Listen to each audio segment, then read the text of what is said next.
Hello everyone, welcome to प्रकृति classes. I hope you are doing well. तो friends, आज की इस वीडियो में हम सीडीपी के फिर से 30 एमसीक्यूज सॉल्व करेंगे, जो कि आपके एग्ज़ाम के पॉइंट ऑफ व्यू से बहुत ही इंपॉर्टेंट है। ये आपके प्रीवियस ईयर में पूछे गए क्वेश्चंस ही हैं, तो वीडियो में लास्ट तक ज़रूर बने रहिए। वीडियो को बिना स्किप के देखेंगे तो आपकी चीज़ें अच्छी से समझ में आएंगी तो यहाँ आपको बिल्कुल फ्री कंटेंट प्रोवाइड की जा रही है, तो हमारे चैनल को सब्सक्राइब कर लीजिए और वीडियो अगर पसंद आएगी तो लाइक एंड शेयर कर दीजिए। तो चलिए आज की क्लास हम स्टार्ट करते हैं। तो सबसे पहले आप देखेंगे पहला क्वेश्चन इसमें लिखा गया है कि परीक्षा की चिंता और असफलता का डर। इसमें से ऑप्शंस दिए गए हैं। सीखने पर कोई प्रभाव नहीं डालते हैं, प्रभावी सीखने को सुसाधित करते हैं, या सीखने पर नकारात्मक प्रभाव डालते हैं, या फिर विद्यार्थियों को सीखने के लिए आंतरिक रूप से अभिप्रेरित करते हैं। तो परीक्षा की चिंता और असफलता का जो डर होता है वो सीखने पर कोई प्रभाव नहीं डालता है। अगर आप किसी भी चीज़ों को सीख रहे हैं तो जो परीक्षा की चिंता है और असफलता का डर, तो इसमें सीखने पर कोई प्रभाव नहीं डालते हैं, इसीलिए ये ऑप्शन इसमें सही हो जाएगा। फिर हम देखेंगे अगला क्वेश्चन अभिकथन और कारण से है। कारण मतलब कि तर्क। तो इसमें दिया गया है कि अभिकथन में लिखा गया है, एक शिक्षिका को बच्चों को कक्षा की चर्चा में सक्रिय भागीदारी की अनुमति नहीं देनी चाहिए। कारण इसमें लिखा गया है कि बच्चे ज्ञान का सृजन करने में सक्षम नहीं हैं और ग्रहशील तरीके से सबसे बेहतर तरीके से सीखते हैं। तो आप देखेंगे कि इसमें लिखा गया है, एक शिक्षिका को बच्चों को कक्षा की चर्चा में सक्रिय भागीदारी की अनुमति नहीं देनी चाहिए। तो ये कथन बिल्कुल गलत है, क्योंकि एक शिक्षिका को सभी बच्चों को कक्षा में सक्रिय भागीदारी की अनुमति देनी चाहिए, तभी बच्चे अच्छे तरीके से सीखेंगे। फिर इसमें कारण दिया गया है कि बच्चे ज्ञान का सृजन करने में सक्षम नहीं हैं और ग्रहशील तरीके से सबसे बेहतर सीखते हैं। तो ये कथन भी बिल्कुल गलत है, क्योंकि बच्चे का जो ज्ञान होता है वो सक्षम होता है। इसमें सक्षम नहीं है ये लिखा गया है, तो ये बिल्कुल गलत है। तो इस प्रकार से आप देखेंगे कि ए और आर दोनों गलत है, इसीलिए इसमें ऑप्शन नंबर 4 सही हो जाएगा। फिर इसमें नेक्स्ट क्वेश्चन दिया गया है, सीखने के लिए आकलन में क्या शामिल होता है। ऑप्शंस दिए गए हैं, सीखने सिखाने से पहले, के दौरान व बाद में मूल्यांकन होता है, स्व मूल्यांकन होता है, औपचारिक व अनौपचारिक पद्धतियों का प्रयोग किया जाता है, या फिर विद्यार्थियों व शैक्षणिक प्रक्रिया पर प्रतिक्रिया। तो इसमें से ऐसे कूट में दिए गए हैं ऑप्शंस। इसमें आपको बताना है कि पहला और चौथा सही है, या पहला दूसरा या चौथा सही है, या पहला तीसरा और चौथा सही है, या फिर सभी सही है, पहला दूसरा तीसरा चौथा। तो इस क्वेश्चन का आंसर हो जाएगा, क्वेश्चन नंबर 3 का आंसर हो जाएगा ऑप्शन नंबर 2। जो इसमें सबसे पहला लिखा गया है कि सीखने सिखाने के पहले, के दौरान व बाद में मूल्यांकन, ये सीखने के लिए आकलन में शामिल होता है। फिर इसमें स्व मूल्यांकन भी इसमें शामिल होता है। फिर इसमें लास्ट लिखा गया है विद्यार्थियों व शैक्षणिक प्रक्रिया पर प्रतिक्रिया, तो ये भी शामिल होता है। सिर्फ इसमें ऑप्शन 3 ही शामिल नहीं होता, इसीलिए इसमें पहला, दूसरा और चौथा ऑप्शन सही हो जाएगा। इस प्रकार से इसका ऑप्शन नंबर 2 सही हो जाएगा। फिर इसमें अगला क्वेश्चन दिया गया है, लेव वाइगोत्स्की के सिद्धांत के अनुसार बच्चों के सीखने के लिए क्या महत्वपूर्ण है। इसमें ऑप्शंस दिए गए हैं, इनाम, सजा से बचाव, सामाजिक अंतःक्रिया, अनुबंधन। तो इसमें से सबसे सही आंसर हो जाएगा अनुबंधन। लेव वाइगोत्स्की के सिद्धांत के अनुसार बच्चों के सीखने के लिए सबसे महत्वपूर्ण होता है अनुबंधन। फिर इसमें नेक्स्ट क्वेश्चन लिखा गया है, निम्नलिखित में से कौन सा सिद्धांत बताता है कि विकास एक प्रतिरूप का पालन करता है, जो सिर और ऊपरी शरीर के हिस्सों में शुरू होता है और फिर बाकी हिस्सों में होता है। तो इसमें ऑप्शंस दिए गए हैं, शीर्षगामी सिद्धांत, समीप परादुमुखी सिद्धांत, पदानुक्रमिक सिद्धांत, या प्रणालियों की स्वतंत्रता का सिद्धांत। तो ये जो दोनों सिद्धांत हैं, वेलोकॉर्डल और प्रॉक्सिमोडिस्टल सिद्धांत, ये दोनों पदानुक्रमित एकीकरण के सिद्धांत के अंतर्गत आते हैं। तो इसीलिए इसमें लिखा गया है कि सिर और ऊपरी शरीर के हिस्सों में शुरू होता है और फिर बाकी हिस्सों में शुरू होता है। तो इसमें इन दोनों सिद्धांतों के अंदर जो भी आता है उसे इसमें लिखा गया है। तो इसी प्रकार से इसका आंसर हो जाएगा ऑप्शन नंबर 3, क्योंकि पदानुक्रमित एकीकरण के अंतर्गत ही ये दोनों सिद्धांत आते हैं, इसीलिए इसका सही आंसर हो जाएगा पदानुक्रमित एकीकरण का सिद्धांत। फिर इसमें अगला क्वेश्चन लिखा गया है, विद्यालय में बच्चों की सफलता में कौन सा कारक बाधा उत्पन्न करता है? ऑप्शंस दिए गए हैं, कठोर पाठ्यचर्या, रचनात्मक आकलन, संरचनात्मक शिक्षा शास्त्र या लचीली समय सारणी।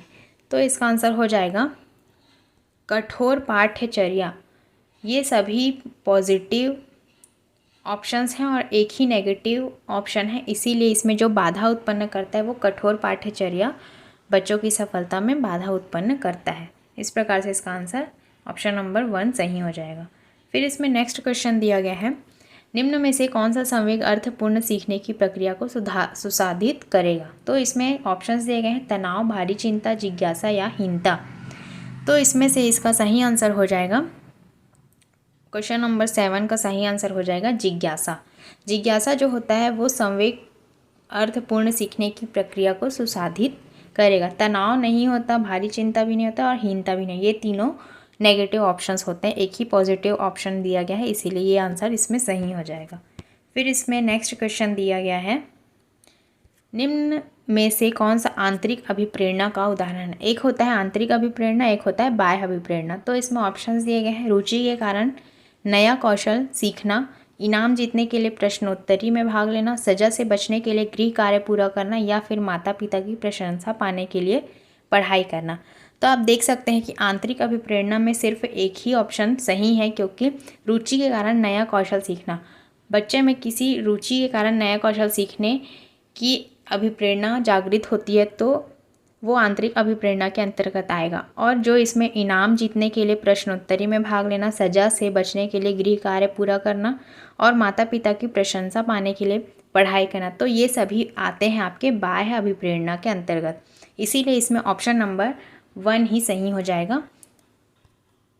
फिर इसमें नेक्स्ट क्वेश्चन दिया गया है, सीखने का कौन सा दृष्टिकोण आंतरिक प्रेरणा पर केंद्रित है और सार्थक सीखने के लिए सामाजिक संपर्क पर जोर देता है? तो इसमें ऑप्शंस दिए गए हैं, व्यवहारवादी दृष्टिकोण, संज्ञानात्मक दृष्टिकोण, सामाजिक दृष्टिकोण या मनोयौगिक दृष्टिकोण। तो इसमें से सही आंसर हो जाएगा सामाजिक सांस्कृतिक दृष्टिकोण। तो यह आंतरिक प्रेरणा पर केंद्रित है और सार्थक सीखने के लिए सामाजिक संपर्क पर जोर देता है।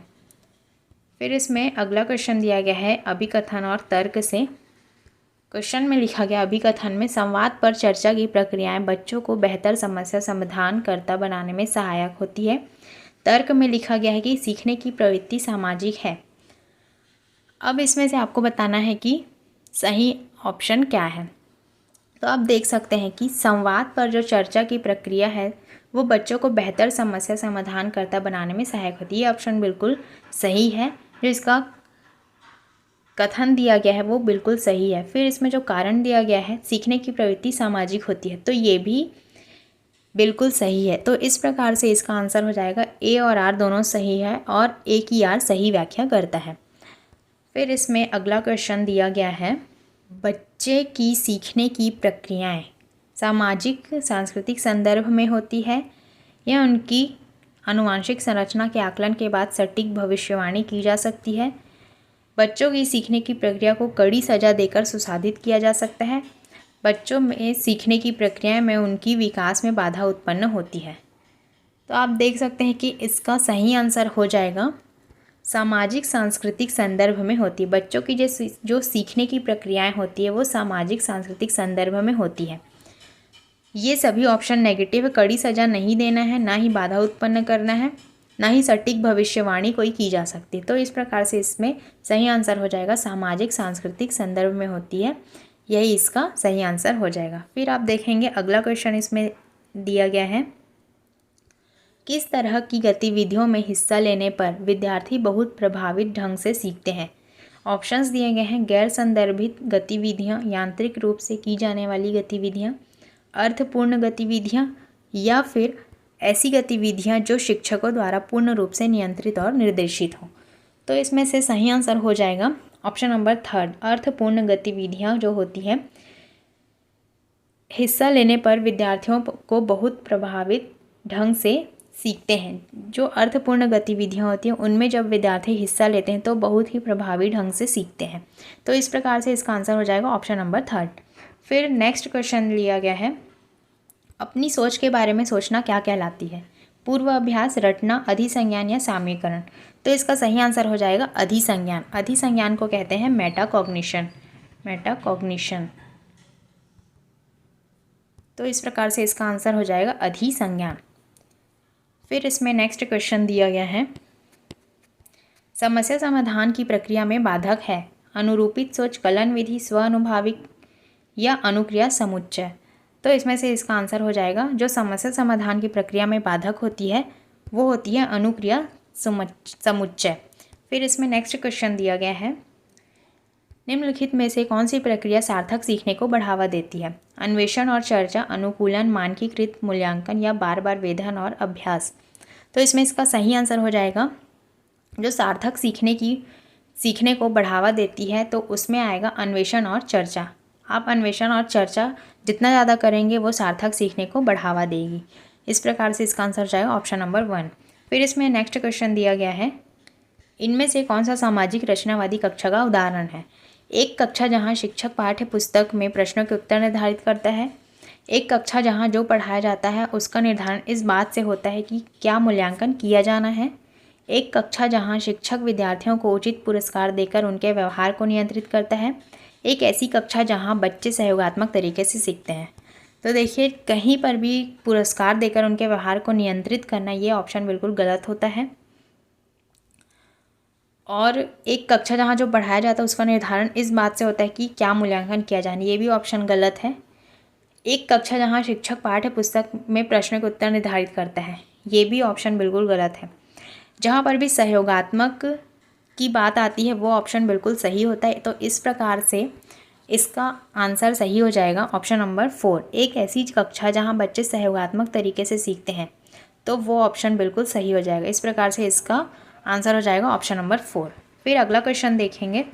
अगला क्वेश्चन दिया गया है, एक समावेशी कक्षा में निम्नलिखित में से कौन सा कथन सही है? समावेशी शिक्षा के अंतर्गत पूछा गया है कि कौन सा कथन सही है। तो इसमें ऑप्शंस दिए गए हैं, समावेशन में विशेष बच्चों के लिए विशेष स्कूलों का प्रस्ताव है।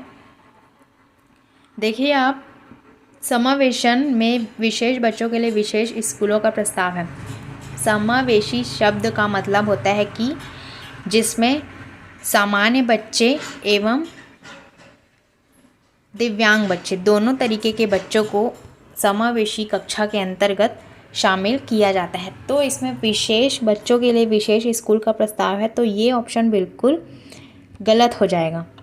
फिर समावेशन और बहिष्कार की प्रक्रियाएं जुड़ी हुई हैं, यह ऑप्शन अभी तक सही है। समावेशन केवल विकलांग बच्चों के लिए है।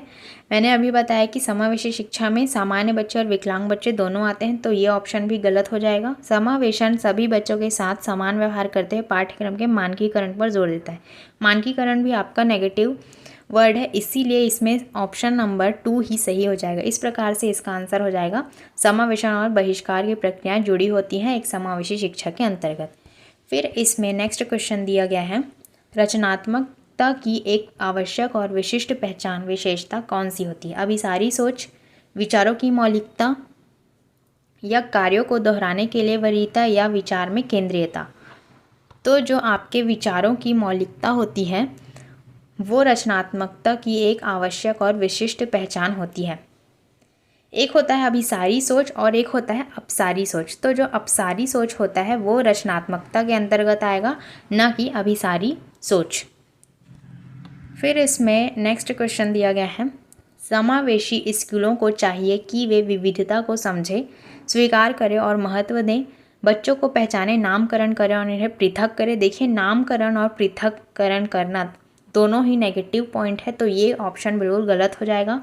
एक रूपता और मानकीकरण पर ध्यान दें, मानकीकरण और एक रूपता भी नेगेटिव वर्ड है, तो ये भी ऑप्शन नहीं होगा। दया और सहानुभूति की मनोवृत्ति विकसित करने पर ध्यान दें। देखिए सहानुभूति या दया आप किसी भी बच्चे पर नहीं कर सकते, ये भी ऑप्शन बिल्कुल गलत है। इस प्रकार से इसका सही आंसर हो जाएगा विविधता को समझे, स्वीकार करें और उन्हें महत्व दें। ये सभी समावेशी स्कूलों में शामिल होनी चाहिए।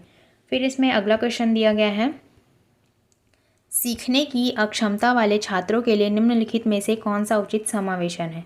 मूल्यांकन के लिए मानकीकृत परीक्षण, लंबी अवधि की लिखित परीक्षा, तनाव में काम करने की क्षमता का परीक्षण या अधिमान्य बैठने की व्यवस्था करना। तो इस क्वेश्चन का सही आंसर हो जाएगा ऑप्शन नंबर 4, अधिमान्य बैठने की व्यवस्था करना सीखने की क्षमता वाले छात्रों के लिए सबसे उचित समावेशन है। मानकीकृत यहाँ पर लिखा गया तो ये ऑप्शन बिल्कुल गलत हो जाएगा। लंबी अवधि की लिखित परीक्षा ये भी गलत होता है। तनाव में काम करने की क्षमता ये भी गलत होगा। तो इस प्रकार से इसमें सही आंसर हो जाएगा अधिमान्य बैठने की व्यवस्था करना। फिर इसमें अगला क्वेश्चन दिया गया है, देखिए ये सारे क्वेश्चंस आपके प्रीवियस ईयर में पूछे गए क्वेश्चंस हैं, तो इन्हें आप ध्यान से पढ़िए। और वीडियो बनाने के पीछे बहुत ही मेहनत लगती है, तो वीडियो को लाइक करना ना भूलिए। और जो भी नए हैं वो हमारे चैनल को सब्सक्राइब कर लीजिए। आपको ऐसे ही फ्री कंटेंट यहाँ मिलती रहेंगी। तो आप देखें कि नेक्स्ट क्वेश्चन लिखा गया है, विशिष्ट आवश्यकता वाले बच्चों की ज़रूरतों को ध्यान में रखने के लिए कौन से दर्शन शास्त्र का पालन करना चाहिए? ऑप्शंस दिए गए हैं, उनको पृथक्करण करके अलग शैक्षिक संस्थानों में भेजा जाना चाहिए। देखिए पृथक्करण भी एक नेगेटिव वर्ड होता है, इनको केवल व्यावसायिक प्रशिक्षण दिया जाना चाहिए। केवल भी नेगेटिव वर्ड है, इसीलिए ये भी ऑप्शन नहीं होगा। इन्हें समावेशी शिक्षा का हक है ताकि वे सामान्य स्कूलों में पढ़ सकें। तो ये ऑप्शन बिल्कुल सही है, क्योंकि उन्हें समावेशी शिक्षा का हक है, इसीलिए वे सामान्य स्कूल में पढ़ सकेंगे। इनको किसी भी प्रकार की शिक्षा की ज़रूरत नहीं है, ये बिल्कुल गलत है। इसीलिए इस क्वेश्चन का आंसर हो जाएगा, इन्हें समावेशी शिक्षा का हक है ताकि वे सामान्य स्कूलों में पढ़ सकें। ऑप्शन नंबर 3 इसमें सही हो जाएगा। फिर इसमें अगला क्वेश्चन दिया गया है, विद्यार्थियों का पूर्ण ज्ञान और समझ किस पर आधारित होता है? शिक्षण अधिगम प्रक्रिया में बाधा डालते हैं, बाधा नहीं डालते हैं, ये ऑप्शन बिल्कुल गलत होगा। शिक्षण अधिगम प्रक्रिया को सहज बनाते हैं, सहज ही बिल्कुल पॉजिटिव वर्ड है, इसीलिए ये आंसर इसमें सही हो जाएगा। अप्रासंगिक होता है, ये भी गलत है। और सूक्ष्म भूमिका निभाते हैं, ये भी गलत है, इसीलिए इसका आंसर हो जाएगा शिक्षण अधिगम प्रक्रिया को सहज बनाते हैं। जो विद्यार्थियों का पूर्ण ज्ञान और समझ होता है वो शिक्षण अधिगम प्रक्रिया को सहज बनाते हैं। इस प्रकार से इसका आंसर हो जाएगा ऑप्शन नंबर 2। फिर इसमें अगला क्वेश्चन दिया गया है, निम्न में से कौन सी शिक्षा शास्त्री की योजना समालोचनात्मक चिंतन में वृद्धि करती है?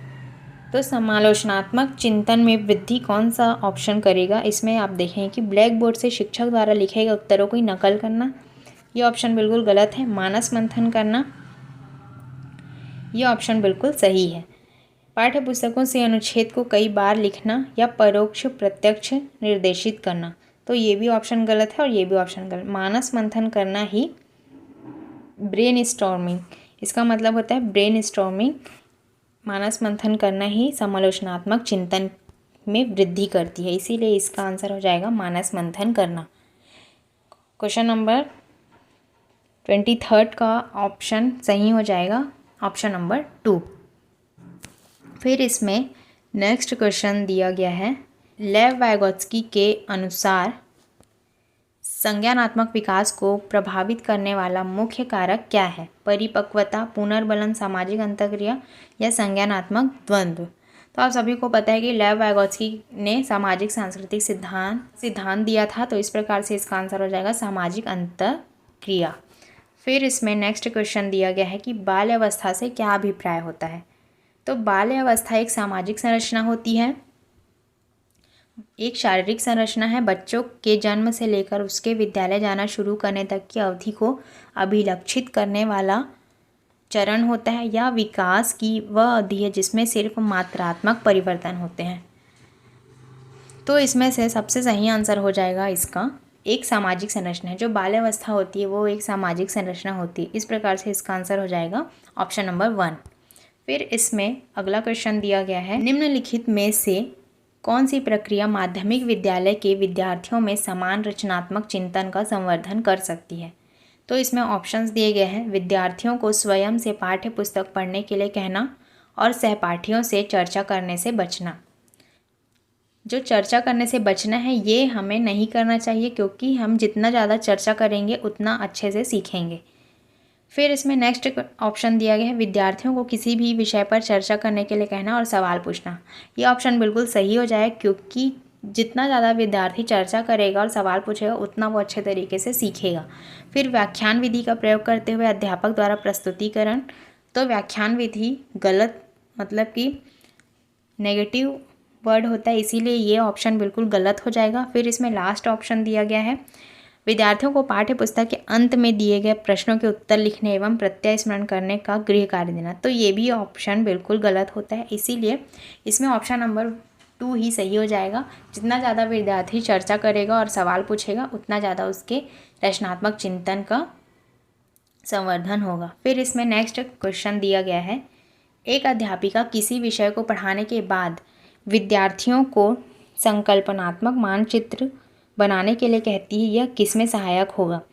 संरचनात्मक मूल्यांकन संचालित करने के लिए, या विद्यार्थियों के मुख्य बिंदुओं का सार लिखने की क्षमता का परीक्षण करना, विद्यार्थियों की उपलब्धियों का मूल्यांकन हेतु रूब्रिकों का विकास करना, या विद्यार्थियों की कलात्मक योग्यता का परीक्षण करने के लिए। तो इसमें सबसे सही आंसर हो जाएगा संरचनात्मक मूल्यांकन संचालित करने के लिए। ये जो संकल्पनात्मक मानचित्र बनाने के लिए एक अध्यापिका कहती है अपने विद्यार्थियों को, तो ये संरचनात्मक मूल्यांकन संचालित करने के लिए सबसे सहायक होगा। फिर इसमें अगला क्वेश्चन दिया गया है, एक शिक्षक ने छात्रों को प्रोत्साहित किया कि वे अपने वयस्क और समुदाय के सदस्यों से वार्तालाप करके अपनी विरासत के बारे में सीखें। जो एक शिक्षक है वो अपने छात्रों को प्रोत्साहित करता है कि वो अपने वयस्कों और समुदाय के सदस्यों से बातचीत करके अपनी जो विरासत है उसके बारे में लिखें। निम्नलिखित में से उस विकल्प को चुनिए जो सामाजिकरण और अधिगम के संदर्भ में शिक्षा की धारणा को दर्शाता है। तो इसमें ऑप्शंस दिए गए हैं, बच्चों द्वारा समुदाय से प्राप्त ज्ञान के महत्व को पहचानना, यह विश्वास की सीखना एक सामाजिक परिवेश में होता है और इससे संबंध स्थापित करना महत्वपूर्ण है, या फिर विद्यालय में अर्जित ज्ञान का स्थानीय ज्ञान के साथ संबंध को महत्व देना, या विद्यालय द्वारा सिखाए गए ज्ञान को महत्व देना। तो इसमें कूट में लिखा गया है ऑप्शंस, तो इसमें आपको पहचानना है कि सही आंसर कौन सा हो जाएगा। तो इसमें सही आंसर होगा ऑप्शन नंबर 3, पहला, दूसरा और तीसरा। जो विद्यालय द्वारा सिखाया गया ज्ञान होता है उसे ज़्यादा महत्व देना, ये ऐसा नहीं होता, क्योंकि ज्ञान हम कहीं से भी अर्जित कर सकते हैं, ज़रूरी नहीं कि सिर्फ विद्यालय से ही ज्ञान अर्जित किया जाए। हम सामाजिक परिवेश से भी ज्ञान अर्जित कर सकते हैं, अपने परिवार से भी ज्ञान अर्जित कर सकते हैं। तो इस प्रकार से इसमें जो सही आंसर हो जाएगा वो ऑप्शन नंबर 3 सही हो जाएगा, क्योंकि इसमें बच्चों द्वारा समुदाय से प्राप्त ज्ञान के महत्व को पहचाना ये भी आएगा। ये विश्वास सीखना कि एक सामाजिक परिवेश में होता है, इससे संबंध स्थापित करना महत्वपूर्ण होता है, ये भी सही होगा। विद्यालय में अर्जित ज्ञान का स्थानीय ज्ञान के साथ संबंध को महत्व देना, तो ये भी सही होगा। तो इस प्रकार से इसमें तीनों सही हो जाएंगे और ऑप्शन नंबर 4 गलत हो जाएगा। तो ऑप्शन नंबर 3 इसमें सही हो जाएगा। फिर इसमें नेक्स्ट क्वेश्चन दिया गया है, हाइंज दुविधा पर रूही अपनी प्रतिक्रिया देते हुए कहती है कि दवाई की चोरी किसी भी परिस्थिति में गलत है, क्योंकि चोरी करना गलत होता है। लॉरेंस कोलबर्ग के नैतिक विकास के सिद्धांत के अनुसार रूही किस स्तर पर है? तो लॉरेंस कोलबर्ग ने नैतिकता का सिद्धांत दिया था, उसमें उन्होंने 3 लेवल बताए थे। उन्होंने 3 लेवल बताए थे, जिनमें से हर एक लेवल में 6 स्टेजेस थे। तो उसी के अंतर्गत ये क्वेश्चन पूछा गया है। तो इसमें से ये लिखा गया है कि दवाई की चोरी किसी भी परिस्थिति में गलत है, क्योंकि चोरी करना गलत होता है। तो लॉरेंस कोलबर्ग के अनुसार ये किस सिद्धांत पर, रूही किस स्तर पर है? तो इसमें से ऑप्शंस दिए गए हैं, पूर्व पारंपरिक दंड आज्ञापालक अभिविन्यास, या पूर्व पारंपरिक स्व पुरस्कार अभिविन्यास, या पारंपरिक कानून व्यवस्था अभिविन्यास, या पारंपरिक सामाजिक अनुबंधन अभिविन्यास। तो इसमें सही आंसर हो जाएगा पारंपरिक कानून व्यवस्था अभिविन्यास, क्योंकि इसमें चोरी करना गलत होता है ये लिखा गया, तो ये कानून से संबंधित है, इसीलिए ये ऑप्शन बिल्कुल इसमें सही हो जाएगा। फिर इसमें लास्ट क्वेश्चन दिया गया है अभिकथन और तर्क से। अभिकथन में लिखा गया है कि बच्चों के विकास पर शैशवावस्था से किशोरावस्था तक ध्यान देना ज़रूरी होता है। फिर इसमें तर्क में लिखा गया है कि यद्यपि जीवन के शुरुआती कुछ वर्ष विकास के लिए महत्वपूर्ण है, मस्तिष्क नवीनता के दृष्टिकोण से पूरी बाल्यावस्था और किशोरावस्था संवेदनशील अवधि है। तो आप देखें कि जो कथन में लिखा गया कि बच्चों के विकास पर शैशवावस्था से किशोरावस्था तक ध्यान देना ज़रूरी होता है, तो ये ऑप्शन बिल्कुल सही है। जो कथन दिया गया है वो बिल्कुल सही है। और तर्क में लिखा गया है कि जीवन के शुरुआती कुछ वर्ष विकास के लिए बहुत महत्वपूर्ण होते हैं, तो ये बात भी बिल्कुल सही है। मस्तिष्क नवनीयता के दृष्टिकोण से पूरी बाल्यावस्था और किशोरावस्था संवेदनशील अवधि है। तो इसमें ऑप्शंस दिए गए हैं, तो इसमें सही ऑप्शन हो जाएगा ए और आर दोनों सही हैं और एक यार सही व्याख्या करता है, तो ऑप्शन नंबर 1 इसमें सही हो जाएगा। तो इस प्रकार से आप देखें कि आज भी हमने 30 MCQ सॉल्व किए। अभी तक हमने CDP के 120 क्वेश्चन सॉल्व कर लिए हैं। तो आप सभी क्वेश्चंस को अच्छे से पढ़ लीजिए, सभी क्लासेस को अच्छे से देख लीजिए, तभी आपको सभी क्वेश्चंस के आंसर अच्छे से बनेंगे एग्ज़ाम में। तो अगर आपको वीडियो अच्छी लगी तो वीडियो को लाइक एंड शेयर कीजिए, चैनल को सब्सक्राइब कीजिए। मिलते हैं ऐसे ही नेक्स्ट वीडियो में, तब तक के लिए thank you and take care.